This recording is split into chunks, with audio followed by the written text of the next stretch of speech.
Saulo, Saulo, ¿por qué me persigues?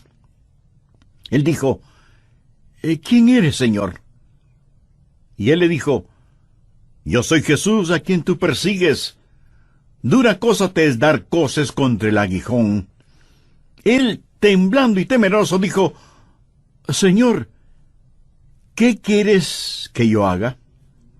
Y el Señor le dijo, levántate y entra en la ciudad, y se te dirá lo que debes hacer. Las dos grandes preguntas que todos debemos hacer alguna vez son, primera, ¿quién eres, Señor? Y segunda, Señor, ¿qué quieres que haga? Esas son dos extraordinarias preguntas.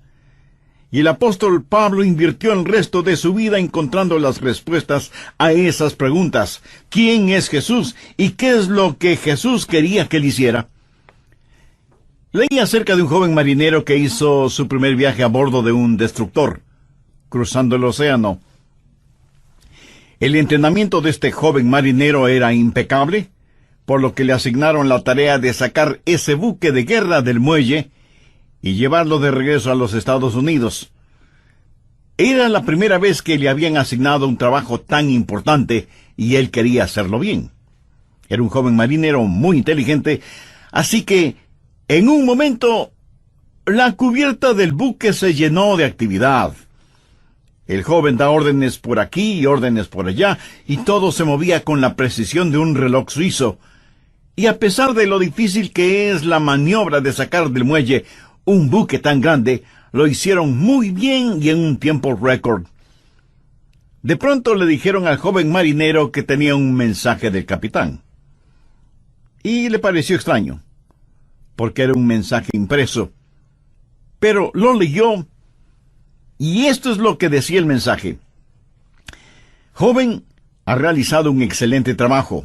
Lo ha hecho velozmente, todo de acuerdo a las normas y reglamentos. Pero hay una regla no escrita que no tomó en cuenta. La próxima vez que saque un buque del muelle, asegúrese de que el capitán está a bordo. Este joven marinero hizo todo muy bien, pero dejó al capitán en tierra. Quiero decirle, mi amigo, que no importa cuán inteligentes sean sus planes o cuán capaz sea usted, antes de navegar hacia algún lado, asegúrese de que el capitán esté a bordo. Asegúrese de saber cuál es la voluntad de Dios. Ahora, ¿cómo saber la voluntad de Dios? Busque Jeremías 10, verso 23. Ni del hombre que camina es el ordenar sus pasos. De la vida de Saulo, quien más tarde fue el apóstol Pablo, podemos aprender por lo menos tres cosas, y oro que el Espíritu Santo de Dios las grabe en su corazón. Primero, una guía es prometida. ¿Y qué bendición es esta? Dios ha prometido guiar. Mire Hechos 9, la parte final del verso 6. Y el Señor le dijo, levántate y entra en la ciudad, y se te dirá lo que debes hacer.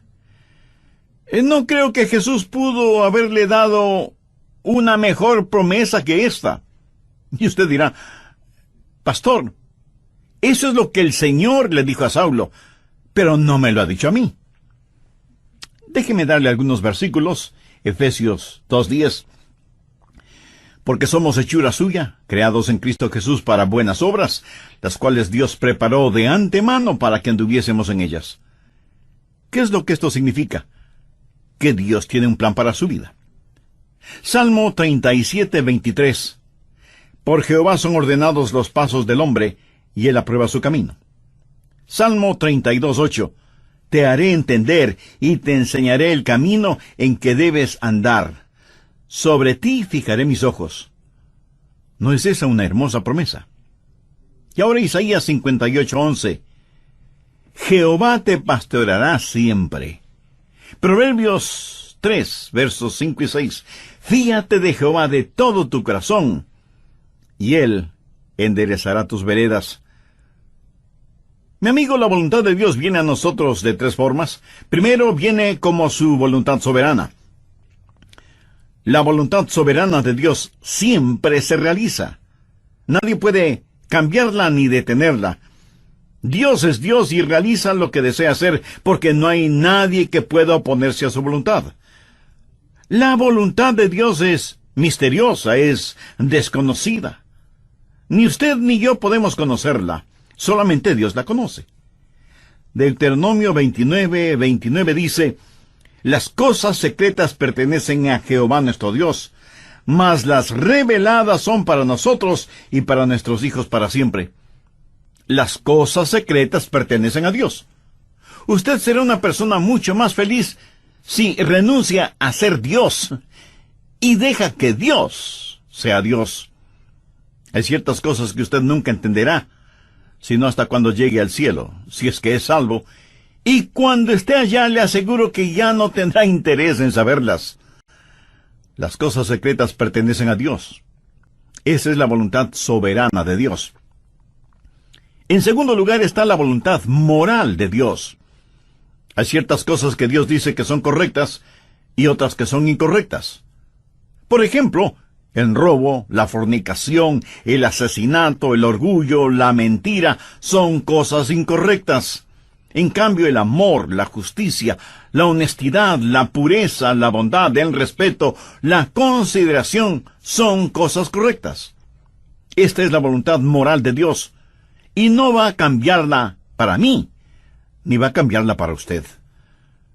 Son normas fijas de lo bueno y lo malo, porque Dios así lo ha decretado. ¿Estamos de acuerdo? La voluntad moral de Dios la encontramos en la palabra de Dios, sin titubeos, sin tartamudeos, ni apologías, ni vacilaciones. Dios dice, esto es bueno, o esto es malo. Es la voluntad moral de Dios, y no la va a cambiar absolutamente por nadie. En tercer lugar, está la voluntad particular de Dios. Esto es, la voluntad especial de Dios para usted o para mí. Dios tuvo una voluntad especial para Saulo. Por ejemplo, mire en Hechos 9:15. El Señor le dijo, ve, porque instrumento escogido me es este para llevar mi nombre en presencia de los gentiles y de reyes y de los hijos de Israel, porque yo le mostraré cuánto le es necesario padecer por mi nombre. Dios tuvo un plan muy especial para este hombre. Pablo sería un apóstol a los gentiles. Era un vaso escogido. Verá, eso es muy importante para mí. Dios lo escogió en forma muy particular para que sea un vaso especial, y Dios tiene una voluntad especial para cada uno de nosotros. Por ejemplo, fue la voluntad soberana de Dios que un hombre llamado Adrian Rogers sea parte de los elegidos de Dios. ¡Aleluya! Yo francamente no lo entiendo, pero me regocijo. Es la voluntad soberana de Dios. En forma soberana, Dios derramó su amor sobre mí y me salvó, y agradezco a Dios por eso. Y luego fue la voluntad moral de Dios que yo me casara con una cristiana. La Biblia dice que no debemos unirnos en yugo desigual con los incrédulos. Por lo tanto, sé que Dios tiene una voluntad moral para que, si me case con una creyente en el Señor Jesucristo. Y para mí, Dios tuvo una voluntad particular, y su nombre es Joyce. ¿Lo ve? La voluntad soberana de Dios trabajó en mi vida. La voluntad moral de Dios estuvo en mi esposa. Sabía que quería casarme con una muchacha cristiana.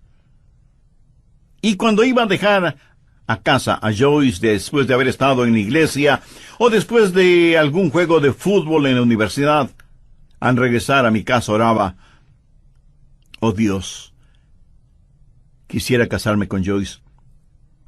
Y creo con todo mi corazón que Dios contestó mi oración porque estaba dentro de su voluntad. Y Dios me dio esa maravillosa y especial mujer para que sea mi esposa. Dios tiene un plan para su vida. Dios tiene una voluntad particular para su vida. El por qué Dios está interesado en usted o en mí solo muestra la grandeza de su amor.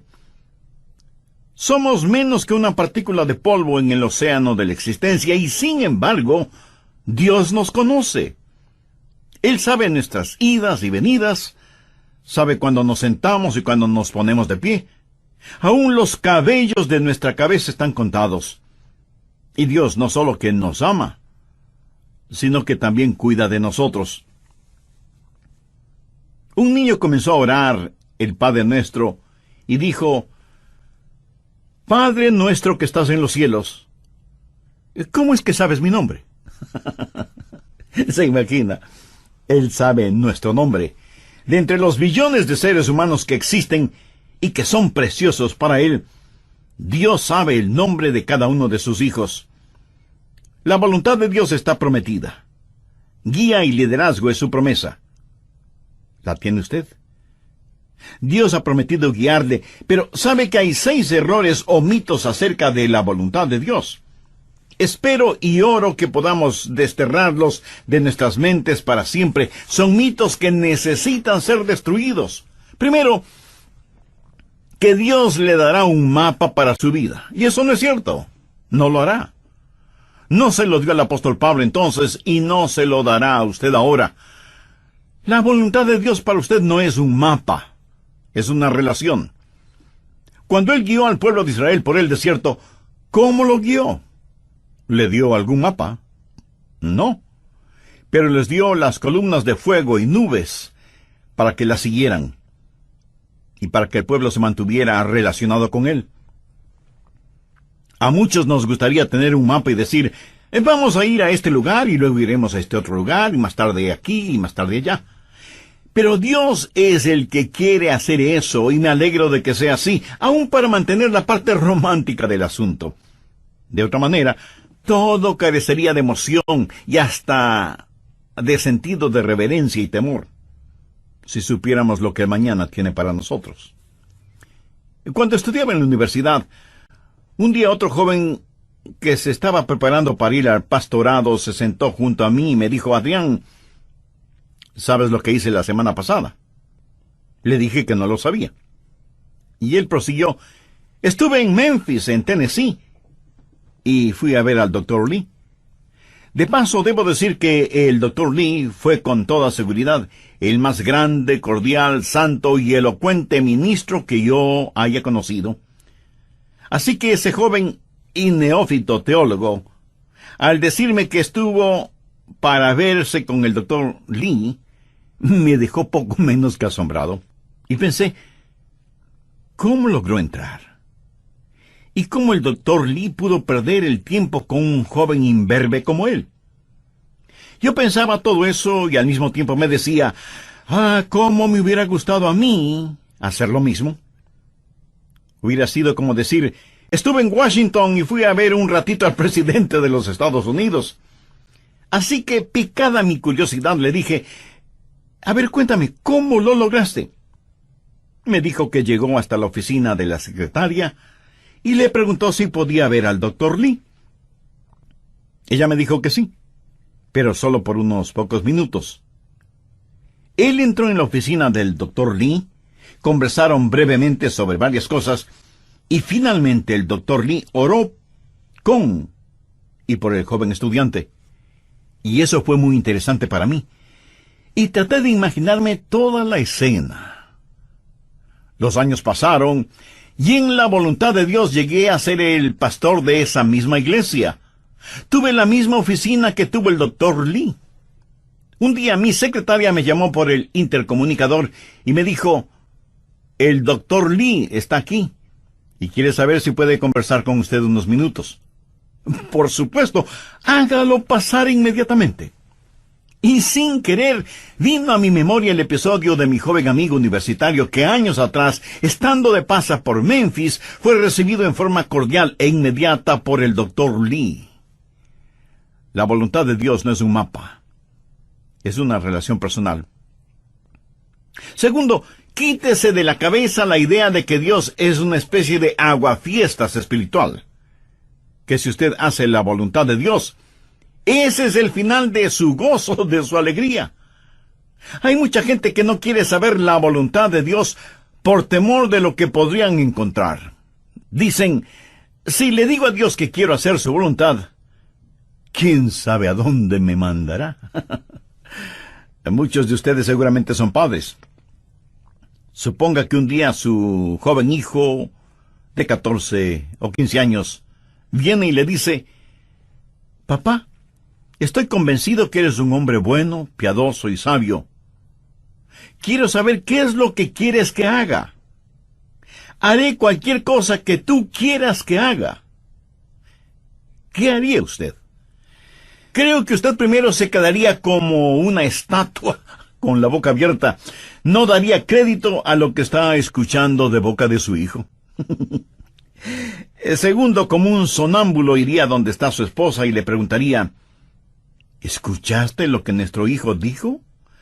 Pues veamos qué podemos pedirle que haga para hacerle la vida miserable. Se va a arrepentir de haber dicho lo que dijo. ¿Qué es lo peor que podríamos pedirle que haga?».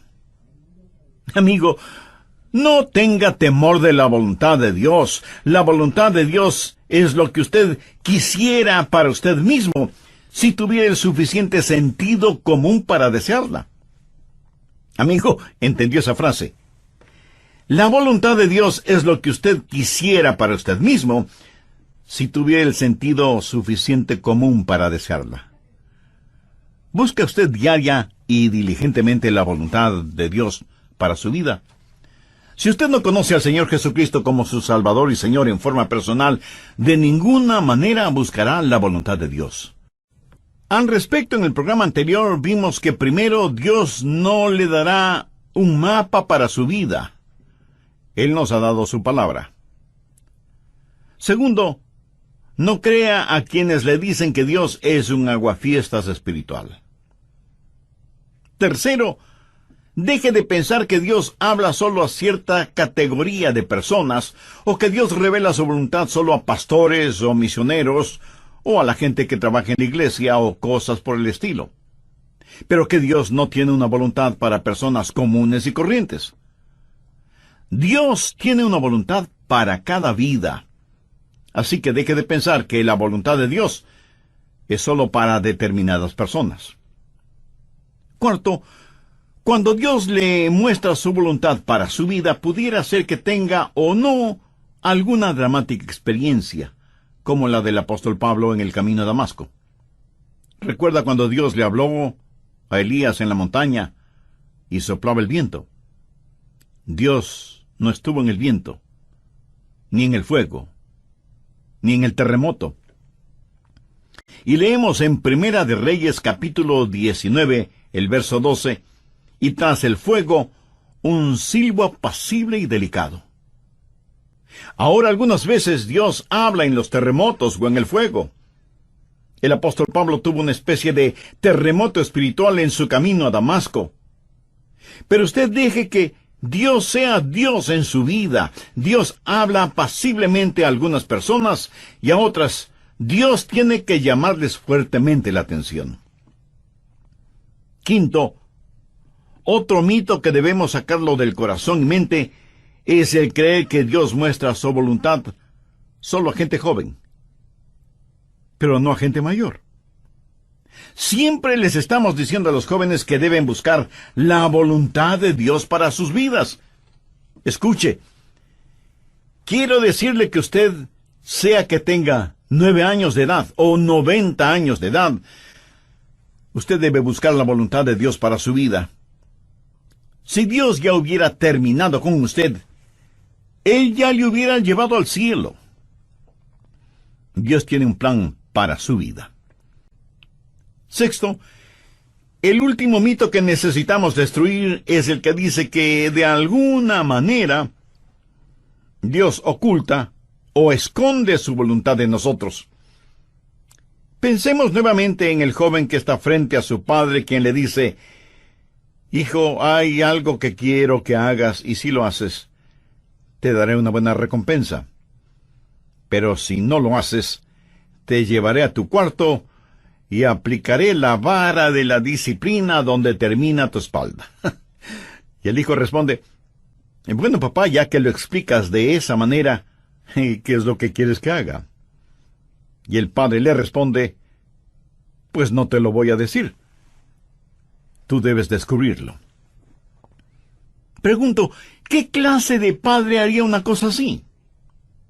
Dios no esconde su voluntad de nosotros, Todos los versículos que hemos visto dicen que Dios quiere revelar su voluntad, que Dios quiere mostrarnos su voluntad. La voluntad de Dios no es una especie de tesoro de piratas, escondido quién sabe dónde. Segundo, la guía es provisional. Hay ciertas provisiones que están en juego antes de que usted conozca la guía de Dios. Por ejemplo, en primer lugar, debe haber disponibilidad. Miremos nuevamente Hechos 9:6. Él, temblando y temeroso, dijo: Señor, ¿qué quieres que yo haga? Ahora, eso presupone que él quiere hacer lo que Dios quiere que él haga. Mucha gente quiere hacer su propia voluntad, pero que Dios ponga su sello de aprobación.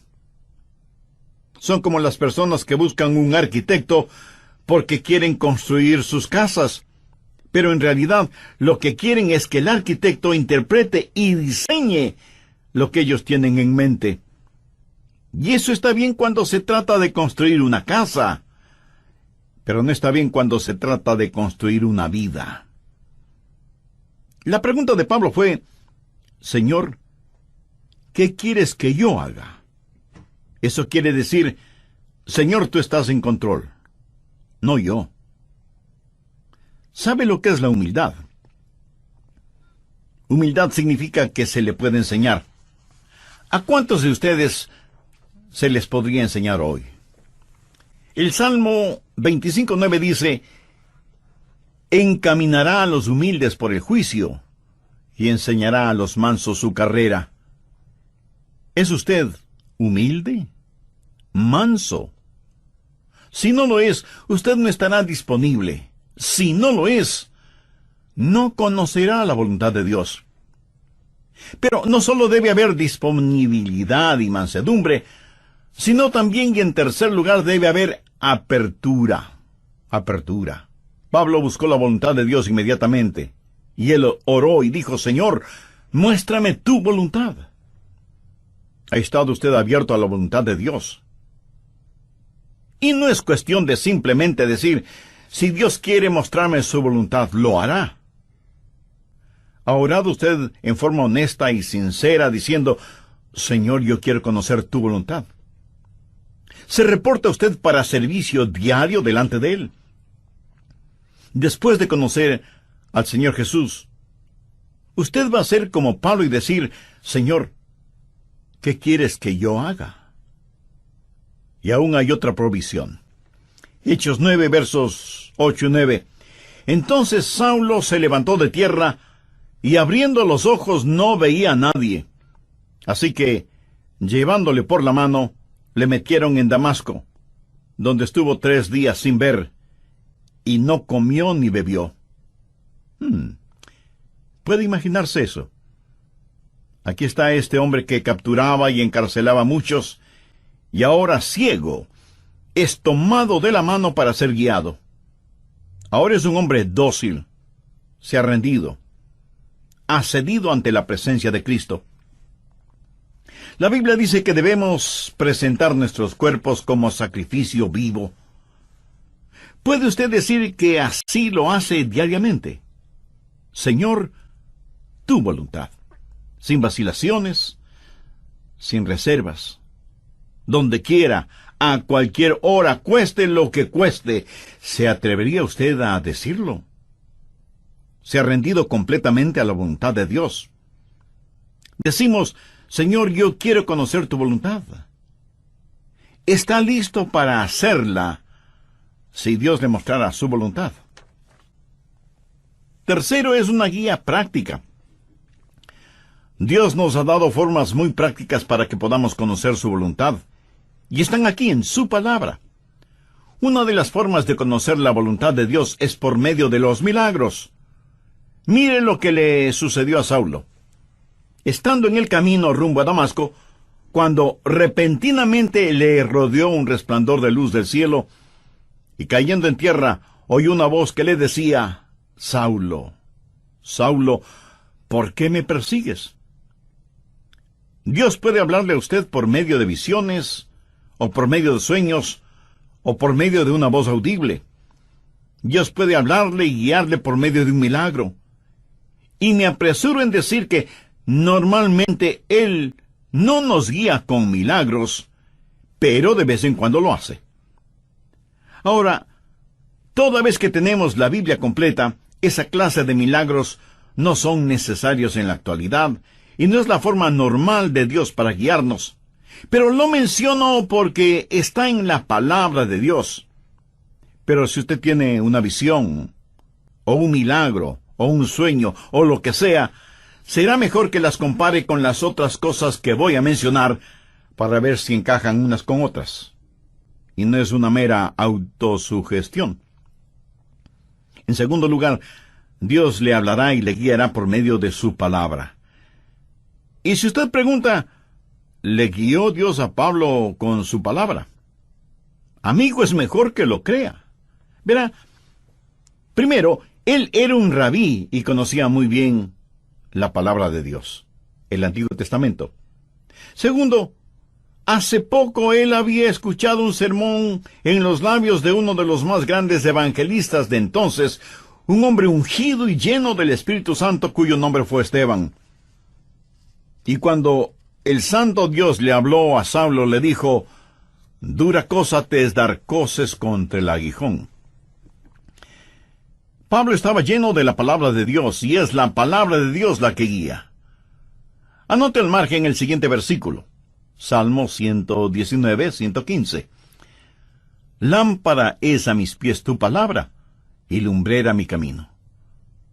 Mucho de la voluntad de Dios para su vida se encuentra en la Biblia, mi estimado amigo. Por ejemplo, la voluntad de Dios es que usted no se case con una persona no creyente. Así lo dice su palabra. Si usted está saliendo seriamente con una persona que no es salva, entonces, ¿por qué lo hace si sabe que no puede casarse con esa persona? Muchas veces usted conoce la voluntad de Dios al leer la Biblia y dice, bueno, Dios me está guiando a que me divorcie de mi cónyuge y me case con otra persona. Mi amigo, esa es una ignominiosa mentira. Es una mentira atrevida. Y es una absurda arrogancia de su parte el orar y pedir que Dios le muestre su voluntad cuando ya se la ha mostrado con su palabra. ¿O se considera usted una persona súper especial, a la cual Dios le concederá algo que está en contra de lo que Él mismo ha establecido en su palabra? Piénselo. En tercer lugar, Dios le guiará por medio de su gente, los hijos de Dios. Veamos Hechos 9, los versos del 10 al 13. Había entonces en Damasco un discípulo llamado Ananías, a quien el Señor dijo en visión, «Ananías». Y él respondió, «Heme aquí, Señor». Y el Señor le dijo, «Levántate, y ve a la calle que se llama Derecha, y busca en casa de Judas a uno llamado Saulo, de Tarso, porque he aquí, él ora, y ha visto en visión a un varón llamado Ananías, que entra y le pone las manos encima para que recobre la vista». Entonces Ananías respondió, «Señor, he oído de muchos acerca de este hombre. ¿Cuántos males ha hecho a tus santos en Jerusalén?» Cuando Dios le habló a Saulo y le dijo que le mostraría su voluntad, Dios también habló a Ananías y lo utilizó para confirmar su voluntad en la vida de Saulo. En Proverbios 24:6 leemos, «En la multitud de consejeros está la victoria». ¿Qué quiere decir eso? Que cuando Dios le habla a usted acerca de algo, muchas veces Dios lo confirmará por medio de alguien más. Mateo 18:16 dice, «Toma aún contigo a uno o dos, para que en boca de 2 o 3 testigos conste toda palabra». No sea ni orgulloso ni arrogante pensando que usted no necesita el consejo de otras personas. Otra manera en que Dios confirma su voluntad para usted es por medio del Espíritu Santo. Hechos 9:17 dice, «Fue entonces Ananías y entró en la casa, y poniendo sobre él las manos dijo, Hermano Saulo, el Señor Jesús, que se te apareció en el camino por donde venías, me ha enviado para que recibas la vista y seas lleno del Espíritu Santo. Y desde ese momento el Espíritu de Dios estuvo guiando a Saulo, quien más tarde escribió a los romanos, porque todos los que son guiados por el Espíritu de Dios, estos son hijos de Dios. Y en Gálatas 5:18, Pablo dice, pero si sois guiados por el Espíritu, no estáis bajo la ley. El Espíritu de Dios le guiará. Déjeme decirle cómo el Espíritu Santo le guiará. Si alguna vez ve a alguna persona con convulsiones, seguramente está controlada por el diablo. Dios no grita y Dios no empuja. Dios susurra y guía. Él guía a sus ovejas. No las está llevando al matadero, las lleva a pastos verdes. Y es mejor que usted sea sensible para escuchar al Espíritu Santo y reconocer la voz de Dios. Finalmente usted puede conocer la voluntad de Dios por la sabiduría de Dios. Él le guiará con absoluta sabiduría. Note lo que dice Hechos 9:20 al referirse a Saulo. Enseguida predicaba Cristo en las sinagogas, diciendo que éste era el Hijo de Dios. Este hombre, Saulo, comenzó a predicar de inmediato. Y todos los que le oían estaban atónitos y decían, ¿no es este el que asolaba en Jerusalén a los que invocaban este nombre? Y a eso vino acá, para llevarlos presos ante los principales sacerdotes. Pero Saulo mucho más se esforzaba y confundía a los judíos que moraban en Damasco, demostrando que Jesús era el Cristo. Ahora, ¿de dónde tuvo esa sabiduría? Dios le dio sabiduría sobrenatural. Santiago 1:5 dice, y si alguno de vosotros tiene falta de sabiduría, pídala a Dios, el cual da a todos abundantemente y sin reproche, y le será dada. ¿Sabe lo que es la sabiduría? Sabiduría es ver la vida desde el punto de vista de Dios. Cuando usted ora y tiene el Espíritu de Dios y la palabra de Dios en usted, empieza a tener sabiduría. El conocimiento viene cuando observamos las cosas a nuestro alrededor. La sabiduría viene cuando miramos hacia arriba, a Dios. La sabiduría tampoco es tener unas lagrimitas en las pestañas y un calorcito en el corazón. Sabiduría es tener una mente fija en Dios, llena de la palabra de Dios y guiada por el Espíritu Santo de Dios. ¿Qué es lo que dice Santiago? Que si pedimos a Dios que nos dé sabiduría, Él nos la dará y seremos guiados por la providencia de Dios. En el capítulo 9 de los Hechos, encontramos que ciertas personas decidieron que Saulo era una verdadera molestia y que debían destruirlo. Pero el complot llegó a oídos de Saulo y los discípulos le ayudaron a escapar, bajándole por el muro en una canasta. ¿Se acuerda de ese relato? Pero, ¿cómo supo él que querían matarle? Bien, en la providencia de Dios, esas acechanzas llegaron a conocimiento de Saulo y pudo escapar. La providencia de Dios. Dios abre puertas y Dios cierra puertas. Y lo que usted podría considerar casualidad es el plan de Dios y la forma en que Dios nos guía en este mundo. Y muchas veces no lo vemos como la providencia de Dios, sino hasta muchos años después. Amigo, no tenga temor de la voluntad de Dios. La voluntad de Dios no lo llevará donde el poder de Dios no pueda sustentarlo. Y la voluntad de Dios es absolutamente lo mejor para usted, para su cónyuge, para sus hijos. Ahora escúcheme muy atentamente. La forma de conocer la voluntad de Dios para el resto de su vida es hacer la voluntad de Dios ahora. Es muy difícil el pilotear un barco que no se mueve. Verá, la forma de entender la parte de la Biblia que no entiende es obedeciendo lo que sí entiende.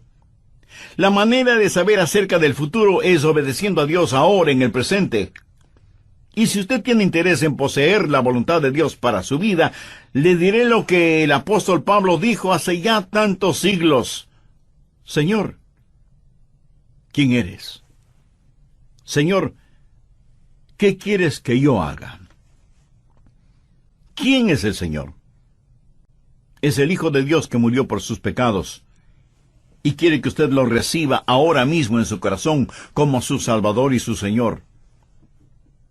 Y le prometo, basado en la autoridad de la palabra de Dios, que si usted entrega a Jesús su corazón, Él le perdonará sus pecados, Él entrará a morar en su vida por medio del Espíritu Santo, y cuando Él le llame a su presencia, viene a nosotros de tres formas. Primero, viene como su voluntad soberana. La voluntad soberana de Dios siempre se realiza. Nadie puede cambiarla ni detenerla. Dios es Dios y realiza lo que desea hacer, porque no hay nadie que pueda oponerse a su voluntad. La voluntad de Dios es misteriosa, es desconocida. Ni usted ni yo podemos conocerla, solamente Dios la conoce. Deuteronomio 29:29 dice: las cosas secretas pertenecen a Jehová nuestro Dios, mas las reveladas son para nosotros y para nuestros hijos para siempre. Las cosas secretas pertenecen a Dios. Usted será una persona mucho más feliz si renuncia a ser Dios y deja que Dios sea Dios. Hay ciertas cosas que usted nunca entenderá, sino hasta cuando llegue al cielo, si es que es salvo, y cuando esté allá le aseguro que ya no tendrá interés en saberlas. Las cosas secretas pertenecen a Dios. Esa es la voluntad soberana de Dios. En segundo lugar está la voluntad moral de Dios. Hay ciertas cosas que Dios dice que son correctas y otras que son incorrectas. La voluntad especial de Dios para usted o para mí. Dios tuvo una voluntad especial para Saulo. Por ejemplo, mire en Hechos 9:15. El Señor le dijo: ve, porque instrumento escogido me es este para llevar mi nombre en presencia de los gentiles y de reyes y de los hijos de Israel, porque yo le mostraré cuánto le es necesario padecer por mi nombre. Dios tuvo un plan muy especial para este hombre. Pablo sería un apóstol a los gentiles. Era un vaso escogido. Verá, eso es muy importante para mí. Dios lo escogió en forma muy particular para que sea un vaso especial, y Dios tiene una voluntad especial para cada uno de nosotros.